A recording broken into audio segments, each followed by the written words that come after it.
for public engagement here at the White House, and welcome and thank you for coming on to a Black Community Stakeholder Call.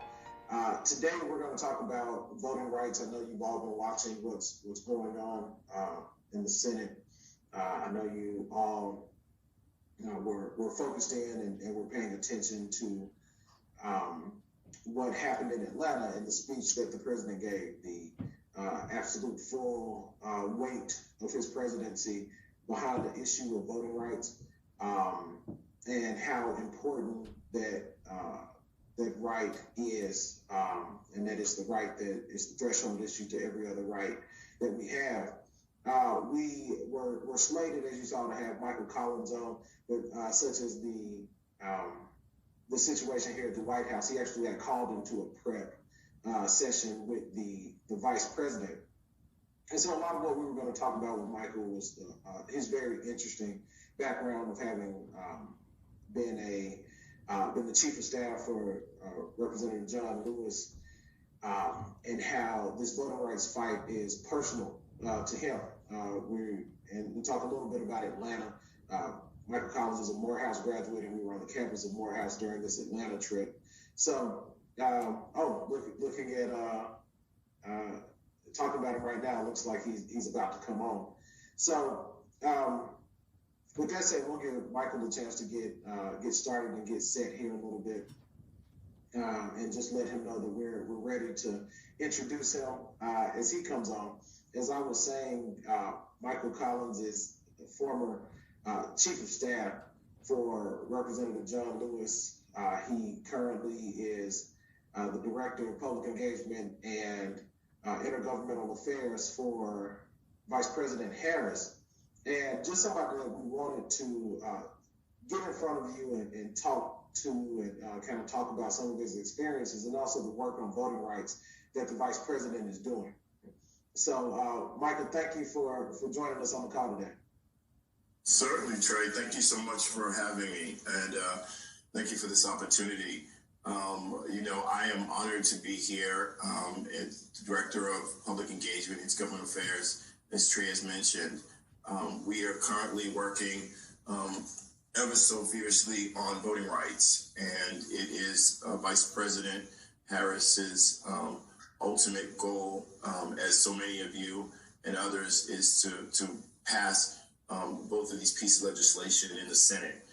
She has been committed to ensuring that this happens alongside President Biden, and will not stop until we're successful. Vice President Harris has traveled over the past year around the country, conducting many roundtables and seminars on voting rights. She's been meeting with people on the ground, hearing and listening to what they've been wanting to know is happening in Washington and learning from them. She's conducted roundtables with the disability community. She's hosted ceremonial with poll workers.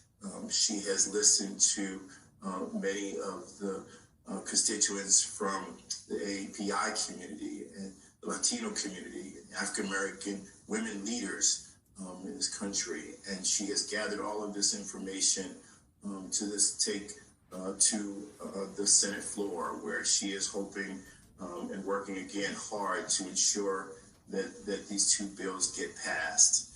We're not going to stop. She's not going to stop. We're going to continue to work very hard at accomplishing this goal. This year, we're excited to turn over and continue on that work. We're planning to continue to travel around and do what's necessary to listen to the people. The Vice President and the President just left Atlanta, Georgia on Tuesday to really put the message to the people. And I think it was an amazing opportunity for people to hear the commitment of the President and the Vice President.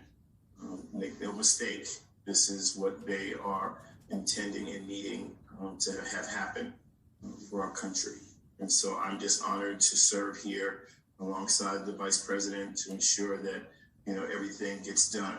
I was fortunate enough, as Trey mentioned, to serve for 21 years as Congressman Lewis's chief of staff, and it was my ultimate honor and just unbelievable pleasure to work alongside him.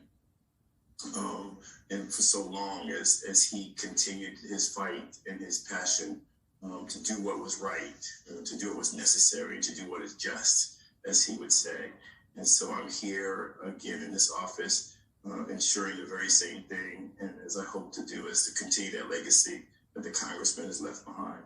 So with that, thank you very much, Trey. Hey, thank you, Michael. I want to take a step back, if I can, and just ask you a couple of, like, to dig in on a couple of the questions that I have here for you.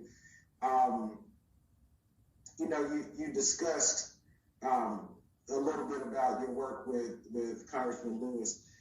Can you talk just a little bit about how this voting rights fight and his legacy is personal to you, and in the work that you do every day? Sure, man. I mean, all I can say is I met the congressman when I was a freshman at Morehouse College, and I learned of him and the work that he had done early on. It was through the textbooks, of course, and through the reels of footage. When I had the opportunity for Congressman Lewis to hire me, he said, "Michael, I want you to come work with me."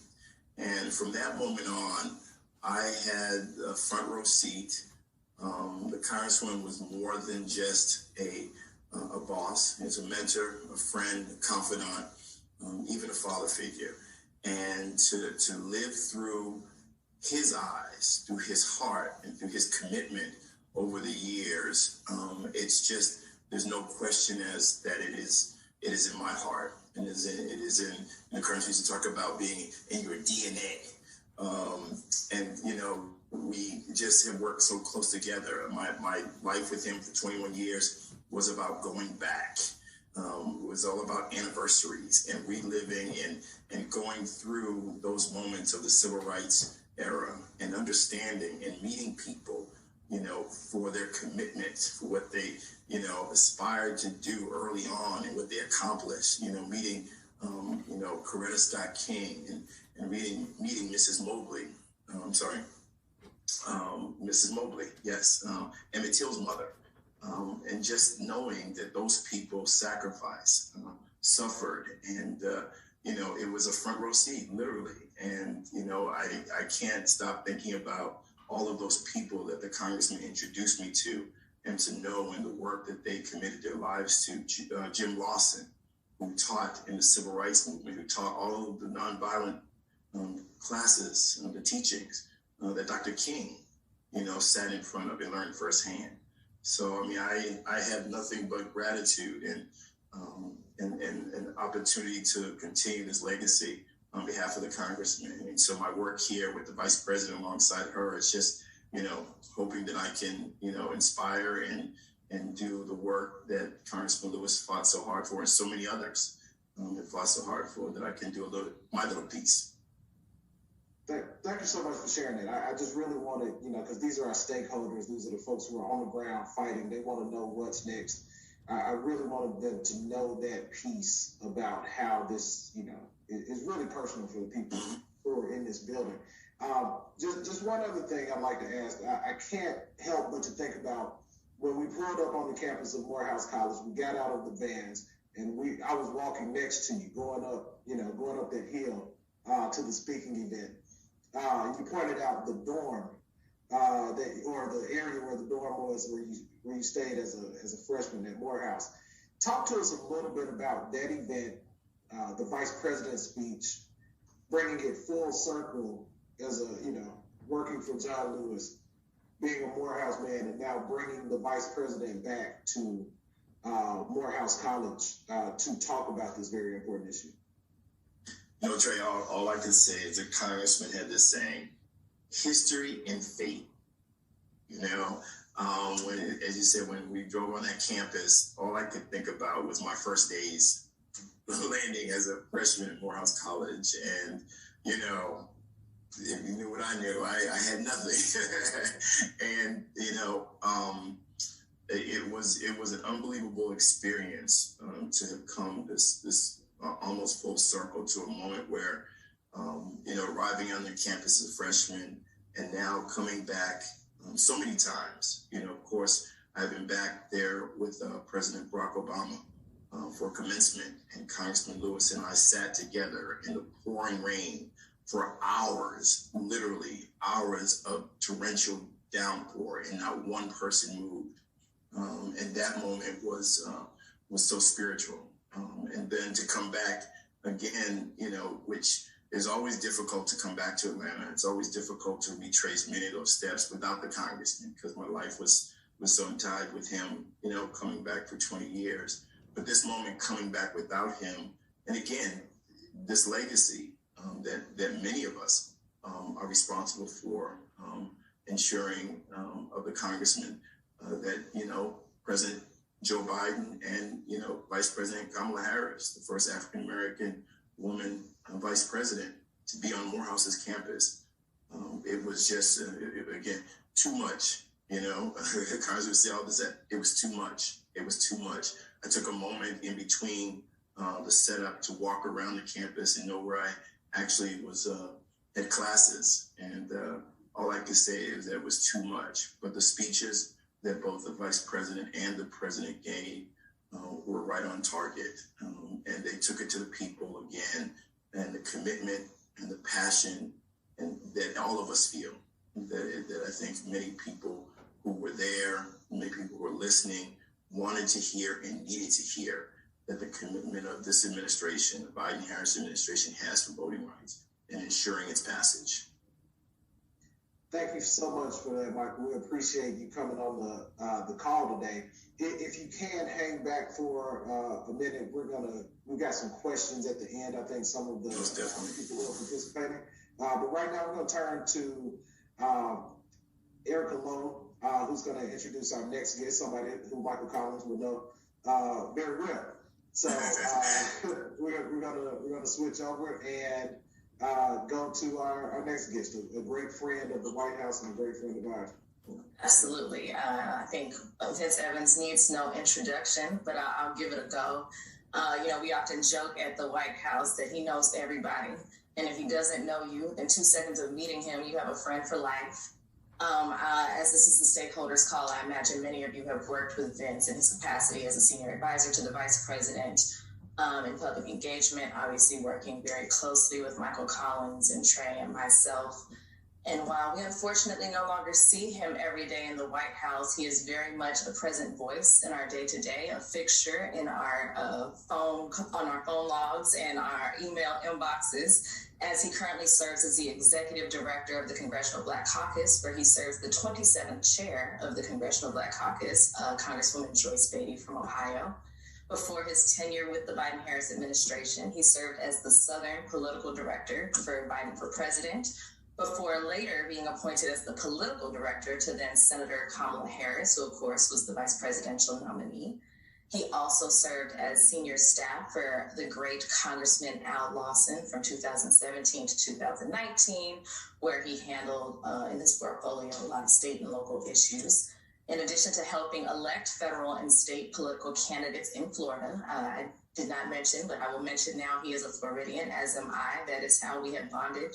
He's from a much colder part of the state, a little closer to Georgia, but we don't fault him for that. So in addition to helping to elect federal and state political candidates in Florida, he's worked in the Florida Senate, later in city government as the chief aide to the city commissioner in Tallahassee. And of course, he is a Florida A&M Rattler. So I am very, very honored and pleased to see you, Vincent Evans, again. We're going to hear all about his first week as executive director, some of the work that he's done, some of the work that he hopes to do, and how, of course, he can connect and partner with many of you on the call. So, Vincent, I'm going to turn it over to you just for a few words, and then I have a couple questions for you. Thank you, Miss Erica, and happy Friday, everyone. It's good to see y'all on the call. I see the names of so many friends from around the country, so I'm really excited. As Erica said, today is the end of my first week as executive director of the CBC. 1 week ago today, I left the White House. I was not crying, but it was certainly a sobering moment. I have to say, and certainly I'm so happy to be here with my colleague, Michael Collins, who I've spent the past year with in the trenches every day, working for the vice president. I just have to say publicly that which I say privately all the time. Vice President Harris is doing a wonderful job. You know, I tell people all the time, I'm not telling you what I hear. I'm telling you what I see and what I've seen the past over 2 years. You know, I've been on the road, as many of us have, all across the country with her, day in and day out. I know what it's like, Michael Collins, in those prep sessions and getting prepared. We've seen her up close on voting rights. We've seen her take a leadership role on the international stage, traveling on behalf of this country to deliver the message that the president has said from the start of this administration, that America is back, not only domestically, but internationally. We've seen her on issues of importance to her, from broadband to maternal health. Things that she has championed throughout her entire career.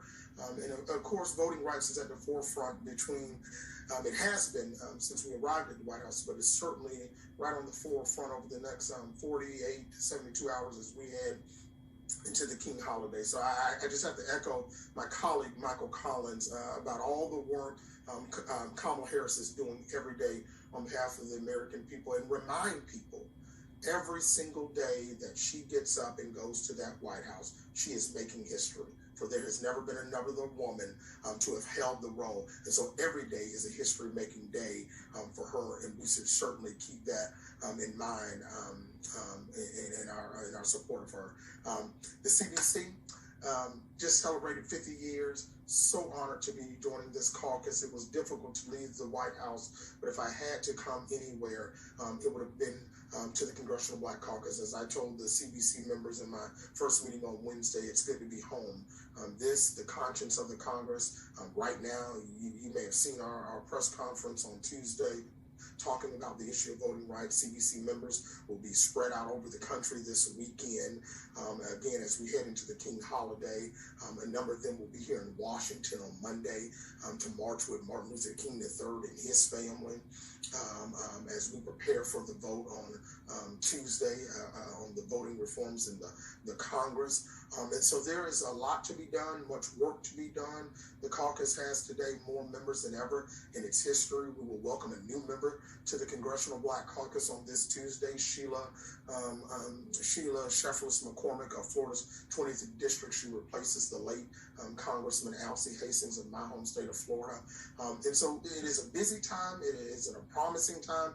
It's a hopeful and optimistic time. And so we certainly are looking forward, and to the extent that I can be, I'm glad to continue to be a link between my colleagues, Trey Baker, Erica Lowe, both of whom I love dearly, and the work we've done over the past many months and years, and be a link to them, this White House, and to this Congressional Black Caucus, because so many of the priorities that President Biden and Vice President Harris laid out during the outset of that campaign, the outset of this administration, are priorities of the Congressional Black Caucus. So we've already done good work together, and we're going to continue to. So thank you all. All right, Pastor Evans, thank you so much. So I just have a couple just quick questions. I think obviously a lot of folks on the call know you've done public engagement for a long time. This is a family call, but I think it's helpful for some of the new faces, and especially in this new capacity, if you maybe just talk to us a little bit more about your background, the work that actually brought you to the White House. And then, of course, I think it's important for us to also talk about the nexus between the work that you did for the Vice President and what you're going to be doing for the Congressional Black Caucus. And I say that, this is a very long question, but I say that because, obviously on this family call, you see the stories and you hear, oh, somebody's leaving the Vice President's office and, oh, what's going on? But obviously that is not the case here. You and the Vice President work very closely together. You and the chairwoman have a lot of really important work to do, and you're continuing to, work with the Vice President, work with the White House, just in your new capacity, very closely, as we know firsthand. So I think if you could just talk to us a little bit about your background, and just talk to us about the nexus between the work that you did do and the work that you're going to do. That could be helpful for folks on the call. Yeah, I will not take you through all of my background, but I will tell you, Florida A&M graduate, proud of that, #1 public HBCU in the country. I know there are some haters on this call who will not agree. Michael Collins is a Morehouse man and Trey Baker from Tougaloo. I came to Washington, D.C. 5 years ago with Congressman Al Lawson, who currently serves in the Congress as a member of the Congressional Black Caucus. It has been an incredibly fast 5 years. Never could have imagined that this is where it'd be at this moment. God is faithful. I know that. Always loved public service, always wanted to be involved. That has been what has animated my life and the career that I've had since I left Florida A&M. Came here with Al Lawson with the idea that we could do some good on behalf of my family and friends back home in North Florida. I worked for the congressman who represented the place I actually call home, so that was a bonus for me. We were in the minority when we arrived. We were in the majority when I left. I certainly saw the difference of the two. But in 2019, a dear friend called me and said, Joe Biden is running for president, and you've got to help. I had just taken a leave of absence from the Congress a few months before that to go help Andrew Gillum get elected governor in Florida. My home state of Florida has never had an African-American governor. There are no African-American governors in the country today, which we've got to change. There certainly has not been an African-American governor in the South, which we've got to change. And I wanted to help pull him over the finish line. We lost that race by I think 30,000 votes. And so it was difficult because, again, not only have we not had an African-American governor, Democrats haven't been in control in Florida in 24 years this year. I came back to Washington after we lost, despondent, despaired, and sad about it. And then my friend called me and said, Joe Biden's running for president. You got to jump on board. I was between two candidates, Joe Biden or Kamala Harris. Ultimately decided the president met the moment of where I thought the country was and was going as he sought to restore the soul of the nation. Signed on it as his Southern political director. It was bad, y'all. Y'all remember we lost Iowa, we lost New Hampshire, and it was really bleak. And then in the South, where I served and where a lot of us did, Trey Baker, we worked on that campaign together. We turned it around, ultimately winning the primary, going on to the general. And I got the opportunity to serve. When I went to the running mate team, I did not know who, and no one knew who the running mate would be. What we did know is it'd be a woman. Joe Biden had publicly declared his running mate would be a woman. And it was a good honor for me, obviously, that the woman he ultimately chose is someone who looks like me, someone who I had a great deal of respect and admiration for. And then when that campaign was over, the vice president allowed me to stay on the transition and then ultimately come to her staff. And we have worked every day since the day she walked through the doors of the White House on the 20th of January. We're almost a year next week, as a matter of fact, since she arrived at the White House. And I have seen up close this vice president give it her all every day. And this leads into the nexus question. If you work on a campaign for 2 years as we did, and then the transition and a year in the White House, it is unglamorous work. I know folks think it is unglamorous, and it is tiring. Everybody, all of my colleagues on the call here, they get up every day working as hard as they can. The vice president used a term in her interview yesterday with Craig Melvin that I will use, which is I don't pay much attention to high-class gossip because that is what it is. Everyone who has worked for the vice president and those who have departed, including myself in recent months, have a wonderful relationship with Kamala Harris. Last Friday night, when I left the White House a week ago today, my final meeting was with the vice president. It was an opportunity for me, and I've not talked about it. This is the first time I've talked about it, to say thank you for her and all she had done for me. And I looked at her and I said, ma'am, I want to thank you for investing in me. And she said, no, I'm invested in you. which is to say she's still invested in me. And that's who Kamala Harris is. That's the first time I've told that story. That is who she is. She wanted to make clear to me that it doesn't end because I'm going to the other end of Pennsylvania Avenue. Because the work that she is doing is advanced every day in the Congress, and vice versa. The CBC is helping to advance her agenda. The vice president is a former member of the Congressional Black Caucus. And so we are all working together. Her issue on maternal health, you all may have seen, she threw the first ever White House Maternal Health Summit just a month ago, I believe, in December, early December. It was a CBC member, Lauren Underwood of Illinois, who worked to advance these bills, among others in the Congress. The Momnibus bill had many leaders in the CBC who had worked on these issues. Ms. Adams of North Carolina. And so you can see there is a synergy, there's a nexus between the work that we do hand in hand. So I like to see myself as a bridge between the two. As I said, we're linking everybody in together. Absolutely. Well, thank you for that background and context. We do appreciate having you here. And I know, Trey, we were going to go into some audience Q&A for our distinguished guests. Yeah, absolutely. Thank you for that. Thank you to my dear brother, Vincent Evans. I just, I'm so proud of you. I'm so proud of the work that you're doing. You are going to do a phenomenal job as the director of the CBC. Couldn't be prouder to have such a great advocate over there as a partner with us. So with that said, I just hope y'all bear with us just a minute. This is I'm really enjoying this call. I hope y'all are enjoying it also. But we have a couple of questions from the audience. We'll take about 5 more minutes of your time. I know we're over time here, but we had a couple of questions. So the first one comes from a friend that we know, Robert Harris, from Apple. Robert, you there? Yeah, I'm here. Can you hear me? Good to see you. You can go ahead. Okay, yeah. Good to see you all. Trey, thank you for this opportunity. Mike, good to see you again, brother. Glad to see you doing well. Erica, looking at glamorous as always.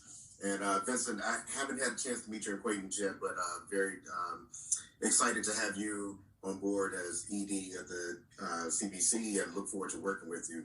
I'm Robert Harris. I'm part of the Government Affairs team. And really, we are an organization that signed on to the Business for Voting letter that went around earlier in the summer. And really just looking for some guidance from you all as to what are you looking for from the corporate community for us to stay engaged and keep the fight. We have, a lot of our retail and corporate employees that are doing individual work, but as a corporate entity, what are some things that we can do to be helpful? Let's throw that open to either of our guests if you have thoughts on how our corporate community can be helpful to this voting rights fight. Well, what I would say is, we need a commitment, and we need a continuation of, the start of what we look forward to as, the corporate engagement to be consistent. We're looking for ways in which we can figure out how to take and leverage the corporate buying power and, translate it into the voting rights and making that plain and clear. We're looking for the corporate community to come together, to bring along others, to increase the numbers and to, talk to your partners out there and have them come to the table to sit with us and strategize, I think, on, the best ways to turn this around. I mean, the economic dollars are so key and critical to state this claim in this case on voting rights that I don't think we've had this opportunity to discuss out there much at all. And so that's what we're looking for is your commitment, the opportunity to bring others along and to stay with us in this fight. No, I agree 100%, and I would say even more specific. You know, these bills are on the front burner in the next 48, 72 hours. You know, it'd be nice if the corporate community would speak up. You know, whether that's taking a position on a bill, but certainly people I think can agree that we ought to debate this legislation. We ought to have a vote on this legislation. And so, to the extent, Robert, that Apple might send out a tweet, we can use a tweet this weekend to tell the people, we need people to be paying attention on next Tuesday when the Congress takes up these bills. It's an example of how you communicate different when you leave the White House. I can say that. So we're gonna try to take one more question, y'all. We had, and I picked this question because the person asking it is from Tallahassee, Florida. So this is for Shirley Thompson. Ms. Thompson, are you with us?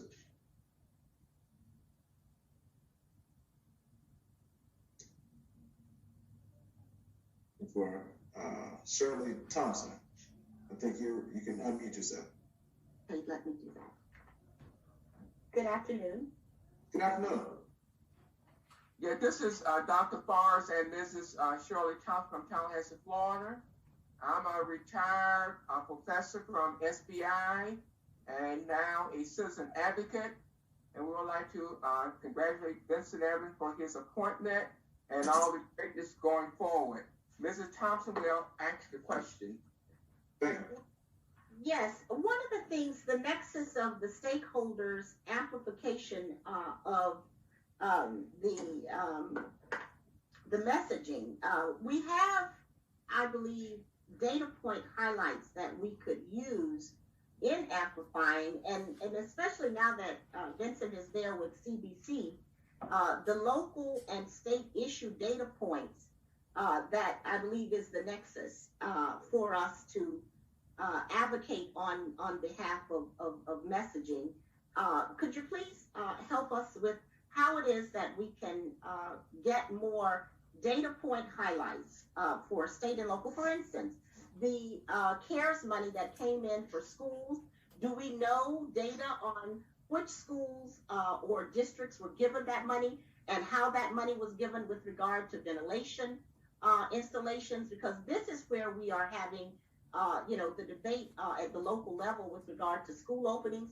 When we talk about the CARES money that has to do with community care, with the Build Back Better money, the broadband, are we going to have municipalities? Tallahassee is a local public utility municipality. Will local public utilities be able to have that money? Are universities going to be able to have that broadband expansion? For instance, FAMU, as Vincent knows, has a community within its surrounding that needs that broadband affordability. And so those are the kinds of data points I think would be very helpful for us with the CBC, in that we have our congressman, with Congressman Lawson, who's a very dear friend. And so we're very excited about amplifying the data points, and we need that data point highlight from you, I think. The local and state data highlight. Thanks for that. We appreciate it. So thoughts on, and I can jump in a little bit here too, but thoughts from our guests on amplifying these messages. We've had ARP, we've had infrastructure money, we've had all these things.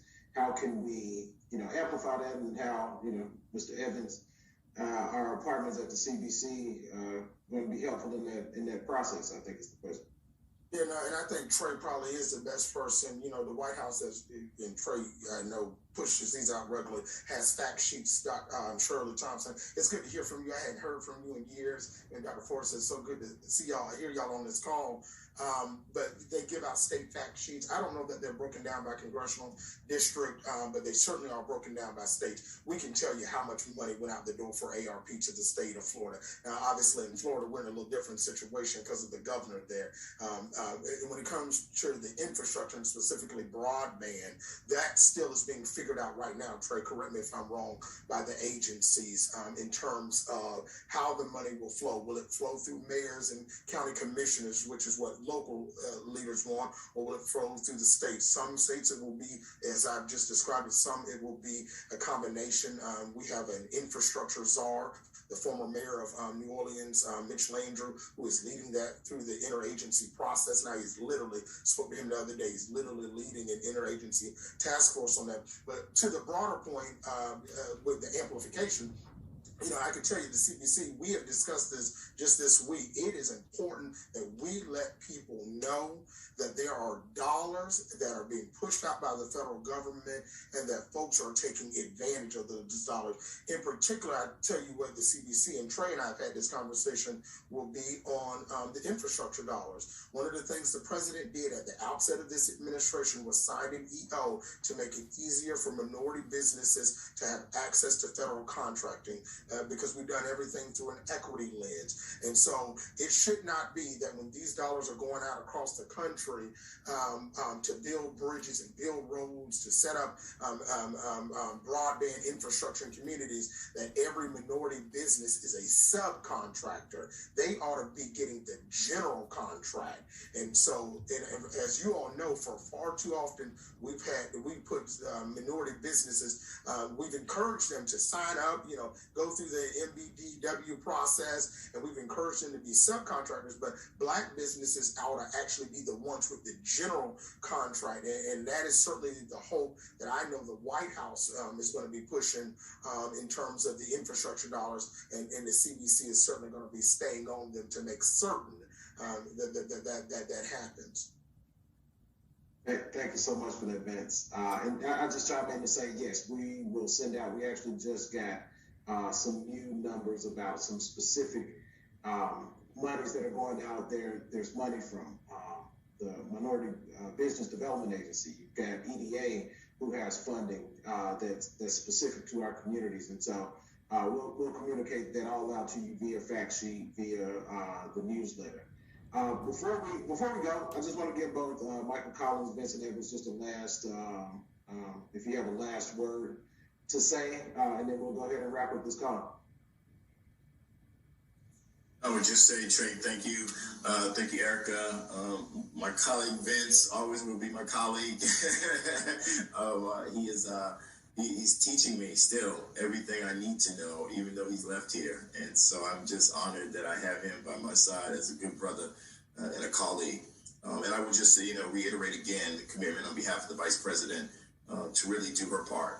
As Vince said, every day she wakes up and she shows up and she makes it her first priority to put the American people first. And we're honored to do that, and honored to work here for her. Please don't hesitate to make sure that we hear from you here in the Vice President's office. Please don't hesitate to reach out, and good, bad, and different. Just let us know that you're thinking of us, that you need us to know something, to do something, and we'll be here to respond. So again, I appreciate the opportunity. Thanks so much. Yeah, I will echo the same thing. Thank you, Trey Baker. I say this all the time. Trey Baker has been our fearless leader 3 years in the game now. He has led us, and when I say us, I mean the Black folk. Trey Baker is our leader. And so we all do what he asks us to do. And Erica Lowe, whom we love, she leads all. Listen, bad sister. I love her. Love Michael Collins. I'm gonna be on the phone with Michael Collins every day, it seems. Like we trading all week. We're missing each other. These three are, as the Vice President would say, they are not just leaders, they are national leaders. These three truly are. And just thank you to all of y'all, because this is how we get it done. I am excited about the fact that I'm on a call today, 1 week into this job, with these three people, because I obviously did not work in the White House prior to this administration, and I wasn't the ED before, but I'm not aware of this type of synergy and energy between these two components coming together so that the left and the right hand knows what it's doing. So we're all committed together. So thank you all for joining today. Thank you, Trey. Thank you so much. We appreciate both of our guests, Vincent Evans and Michael Collins. And so I'm going to turn it over to Erica Lowe for some last words, and then to take us through our media update. Yes, just real quick, because I know we are way over. I just want to flag a couple things for the good of the order. The deadline to sign up for healthcare coverage through the Affordable Care Act is tomorrow. So if you or folks that you work with need to get covered, please visit healthcare.org. You also saw that the president announced the administration is buying another 500 million at-home COVID tests and high-quality masks. We're rolling out a website shortly and have more information about how you can obtain those and learn more there. And my last item is the Federal Reserve. You know that the president has been appointing a slew of diverse appointments throughout the administration, throughout the judicial system. Today, he announced Lisa Cook and Philip Jefferson for the board of the Federal Reserve. Lisa Cook, who is a graduate of Spelman, would be, if she's confirmed, the first Black woman in history to serve on the board. So we definitely want to support her, get behind that nomination. And very lastly, I just want to point out, as I think others have mentioned on the call, that next week is our 1 year in office. So you're going to be hearing a lot more from us, from the president, the vice president, Dr. Fauci, the entire cabinet, you name it. So please, stay in contact, stay tuned. There's a lot more to come. And thank you all for being here. Thanks so much, Erica. We appreciate you. Appreciate all the work that you're doing. Again, special thanks to our guest today, Michael Collins, in the VP's office, Vincent Evans, the Executive Director of the Congressional Black Caucus. Thanks to all of you for coming on here each week and talking with us. You'll hear from us via the newsletter. You'll hear from us via email updates. And we'll see you back here again next week for the Black Community Stakeholders Call. Thank you so much.